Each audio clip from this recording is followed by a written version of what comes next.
one bad choice, one courtroom, and a judge who is absolutely done playing games today.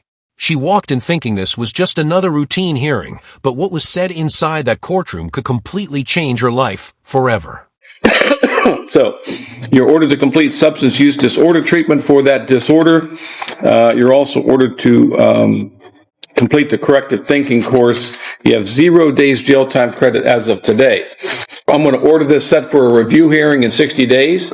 Your level for your marijuana, is that being sent out from today? It was sent out, Your Honor. So I'm going to know today they've sent your urine out to test to see what the level of THC is in your urine. If in 60 days, if that goes up, or you continue to test positive, you're going to be sanctioned. You understand what that word means? It means I'm going to put you in jail. Okay, so now you have a choice. You're getting a great deal here. You're getting this felony, could be dismissed if you just cooperate. The marijuana is not good for you. The studies have shown that it causes severe, significant mental health disorders. So you're just making things worse by using marijuana. Based on your diagnosis, I'm not going to allow it. So if you continue to use, you understand you will be sanctioned. So, Ms. Nicholson, is there anything else? No, Your Honor. Mr. Newberger? Nothing else. All right, good luck. And you're going to want to meet with your probation officer. Thank you, Judge. That you also receive a sentence on the felony of the 5th degree, which is a maximum penalty of 12 months in prison and a maximum fine on that of $2,500. There's also a maximum fine of $15,000 on the F2. The misdemeanor of the 1st degree is the theft offense that carries a maximum penalty of 180 days in the Warren County Jail and a $1,000 fine. Do you understand that with regard to the felony offenses, both the minimum term and maximum term sentences could be affected if the court runs those sentences consecutively as opposed to concurrently with each other? Yes, sir. Do you understand what those two terms mean? Yes. All right, so looking at this, the longest minimum term sentence that you could receive is 9 years. The longest may represent any defense, and if you do not, that will not be held against you. Do you understand that? Yes, sir. The standard of proof is beyond a reasonable doubt. That standard applies to each of the essential elements of each charge from the indictment. Do you understand that? Yes, sir. Now, you could also waive your right to a jury trial, but maintain all of the other rights we've discussed. You could try your case to the court. I, too, would have to be convinced of your guilt beyond a reasonable doubt, or would be required to find you not guilty. Do you understand that? Sir. Do you believe you understand each of these rights we've gone over? Yes, sir. Do you understand that when you enter a plea of guilty, you will be waiving all these rights? We will not have a trial. Yes, sir. This is how you wish to proceed? Yes, sir. All right, Ms. Tranter. Your Honor, these offenses occurred January 8th, 2026 in Warren County, state of Ohio. On that date, the defendant, Brandy Michelle Myers, did by force, stealth, or deception trespass in an occupied structure or separately secured or occupied portion of that structure when another person other than her accomplice was present or likely to be present with the purpose to commit any criminal offense therein.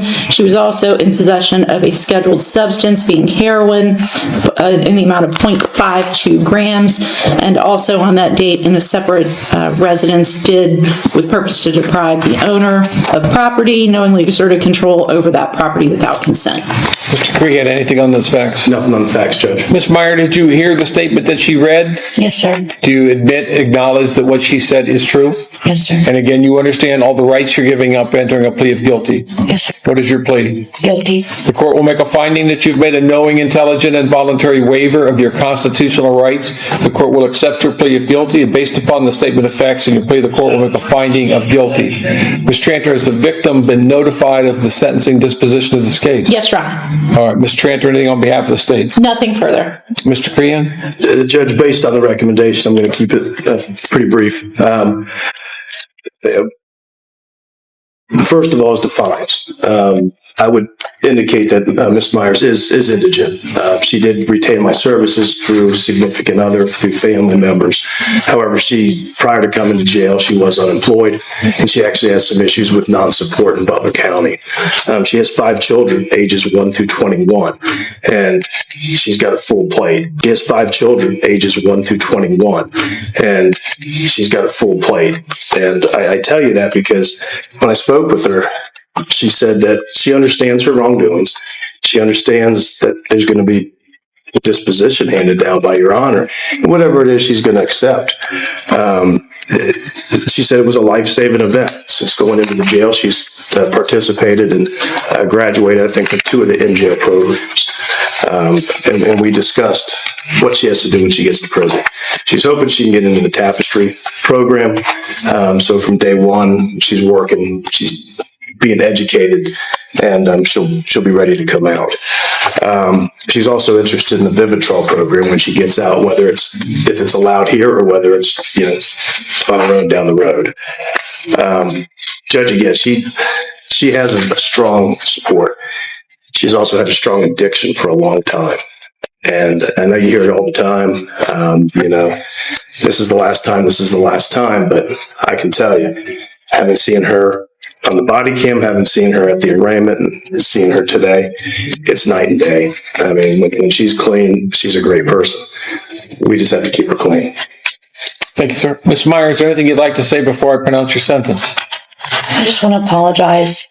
This has been such a eye-opening experience. I've been in trouble before, but nothing that was life-altering like this. And I really wish that I met the victims were here so I could apologize to them, because I can't even imagine how scary that would have been to go through that. And I feel really bad for it, and I just want to apologize.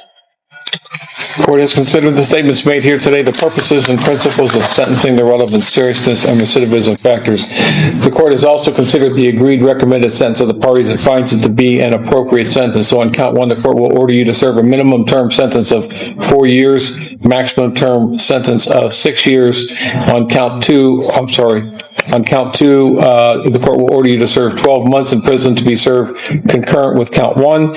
And on count 4, 180 days in the Warren County Jail, that to be served concurrent with count 1 and 2 as well. You have 91 days jail time credit. The court's going to reserve jurisdiction with regard to the issue of restitution. Other than that, the court finds that you are indigent for the purpose of any fines, costs, or other financial sanctions. Now, you're also subject to this mandatory post-release control, which we spoke about a moment ago. Do you need me to go over that with you again? No, sir. All right.